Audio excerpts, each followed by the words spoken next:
Hi everybody, this is Vibrant Living with Tanya, and today I'm going to share with you 3 tips to reduce your belly fat. Okay, now the first tip may seem, I don't know, I'm just going to let you decide, but pick up a blank piece of paper and I want to challenge you to write down what it is exactly that you want. So if your goal is to reduce belly fat, go take a tape measure at your belly button, okay? Figure out how much it is and get an idea of what you want it to be, okay? Because what happens now is that you have a goal. Without a goal, it is very hard to stay on track.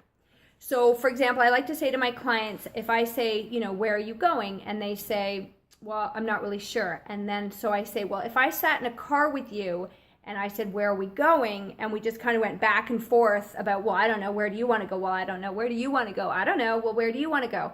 We could waste a lot of time, a lot of years not knowing where we want to go. And sometimes it's scary to say where we want to go because then we're actually stating it. We're actually making it real. And there's some fear. What if I don't reach that goal? What if?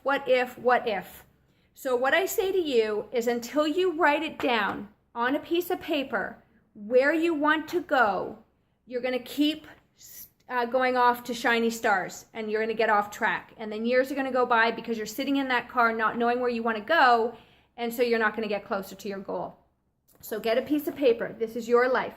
Where you are right now is where you have gotten yourself through your thoughts and your actions.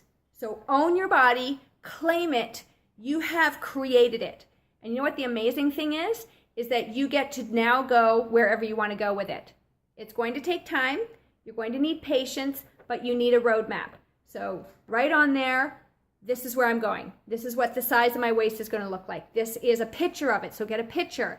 This is the pant size I'm going to wear across your belly button. Okay, so now you are down here. Your goal is up here.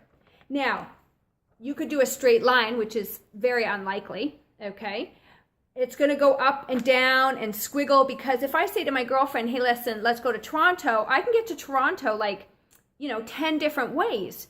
So I might one day take the leisurely way, I might one day take the expressway, but at least I know I'm going to my destination.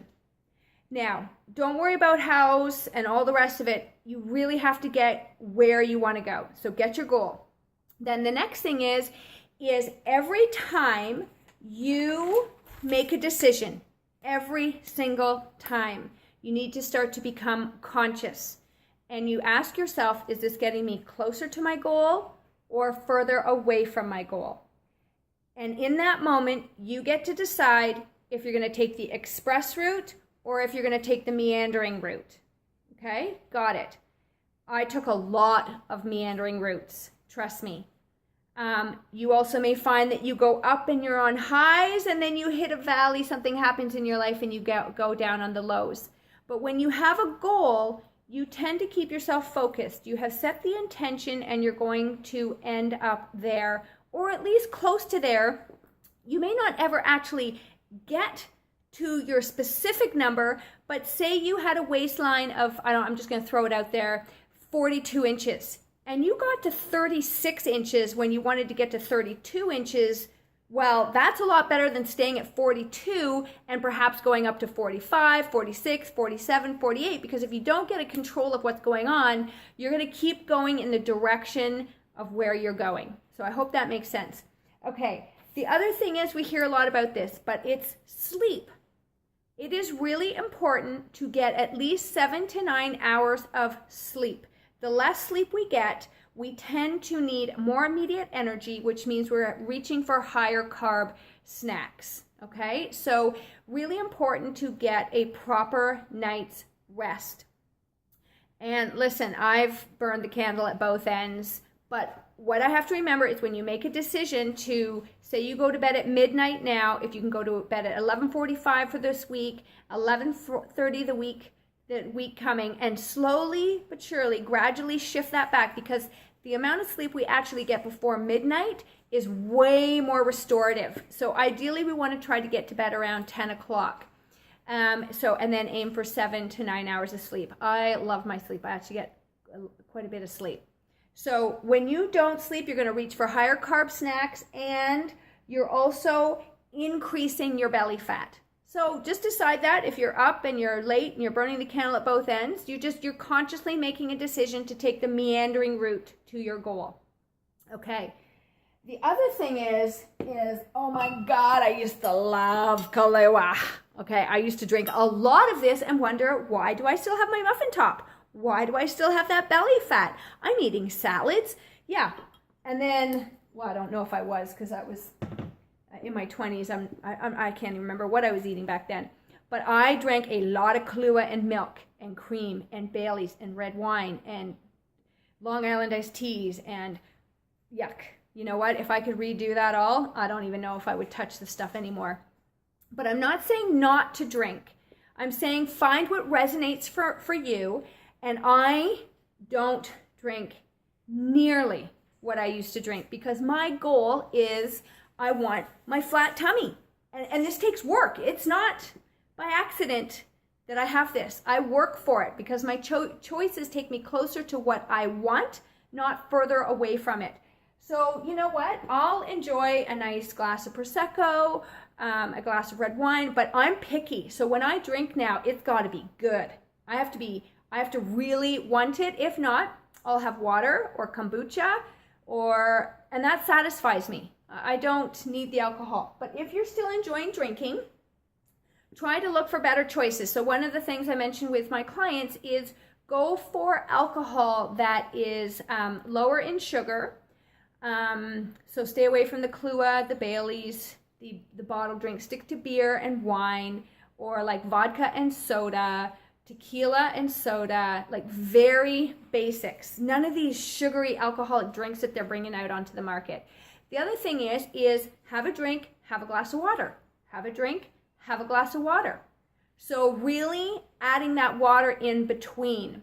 And so I'm going to leave it at that. Okay, so we're getting on what goal you have. What goal you have is so important. Okay, and the thing with the goal is you also decide if you really want it, because then you can stop complaining about, oh my God, I don't know why I have this belly fat. Well, you actually have to do the work to get to the goal. So if you're not doing the work, it really is not that important to you. So pick another goal. Sleeping. Notice how long you're sleeping. I always get people to notice things first. You can't change something until you notice what you're already doing. So aiming for 7 hours of sleep a night. And then finally is alcohol. So if you're going to drink, pick lower sugar, it's still sugar, but lower sugar options. And make sure you're having water and then a drink. And just try and look at how much you're drinking and if it's getting you closer to your goal or further away. The other thing I love doing is dry brushing. This is my bonus tip for you. If there is one thing my clients love, because I share this, is dry brushing. So we have a lot of toxins, and when you have toxins, you're ingesting them, we're breathing them, they're in our foods, they're everywhere, you cannot avoid them. We're all getting them. If you're eating an unhealthy diet and drinking and you know, your environment and your stinky perfumes and air fresheners, you're going to have more toxins in your body. If you're, you know, living in the country, clean air, you're filtering your water, you know, et cetera, you're going to have less toxins. But regardless, dry brushing helps to open up our elimination system and allows toxins to leave your body. Sorry, I lost my train of thought. So in the morning, I take about 3 to 5 minutes and I simply, look, we've got so many lymph nodes in here. I'm naked in the morning doing this, of course.